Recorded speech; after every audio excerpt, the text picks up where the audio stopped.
In Parshas Vaeschanan, Moshe Rabbeinu continues his final address to the Jewish people. And in it, he recalls all of the things that have taken place on the journey of bringing Bnei Yisrael from out of Mitzrayim to bringing on the cusp of going over the Jordan River into the land of Israel. And one of the things that he talks about in this parsha is the Mamad Har Sinai, what happened when he was up on Har Sinai. And we recall, of course, in the parsha, the Aseret Dibros, we read it again, going back on what transpired in the past. And in the description of what took place on Har Sinai, Moshe Rabbeinu says, Anochi omeid bein Hashem ubein echem.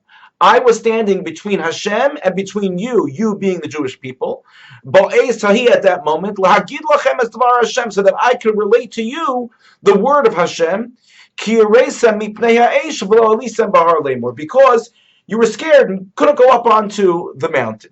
So the words of Anochi omeid bein Hashem ubein echem, that I, Anochi, was standing between you and between Hashem, was very powerful.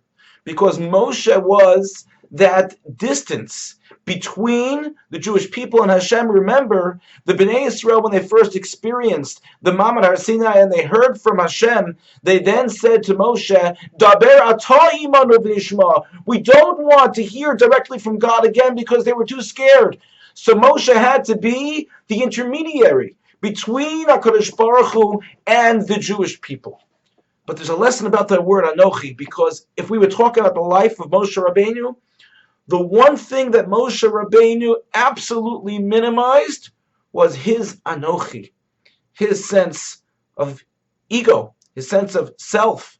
He saw himself as an Eved Hashem, a servant of Hashem, and a servant of the Jewish people, a shepherd of the Jewish people.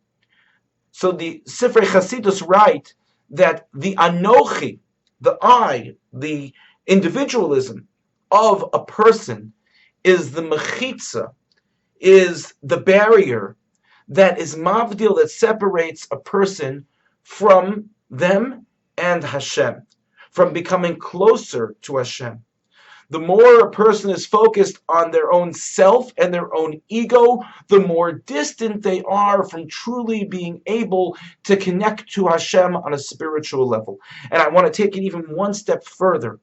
The more that we are so caught up with our Anochi, with our sense of pride in who we are in a negative way, the more it is difficult for us to find true shalom, to find true peace in our lives. And when I say shalom, peace, I mean shalom in our relationships, and on a deeper level, shalom, peace within ourselves. So it's not only about the most important relationship that we have, our relationship with our Creator, but also the relationship we have with others, be it our spouses or other family members. If we are so caught up in our own Anochi, in our own sense of ego, of inflated ego, of toxic ego, then it really gets in our way of being able to connect with others, being able to give of ourselves and be able to give to others,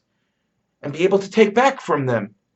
If we're so fixated on who we are and how this applies to us and how it impacts us, then it's so difficult to also find a sense of inner peace. May we be zochet to have a good, healthy sense of self, so that we're able to thrive in our relationships, be it our marital relationships, our parental relationships, our relationship with the Ribbono Shel Olam, and our relationship within ourselves. If we try to minimize the negativity that we have in regard to our ego, and we try to make ourselves as healthy as possible when it comes to our ego, then certainly we'll be able to increase the value of all of the relationships that we have in our lives. Thank you for listening, and have a good Shabbos.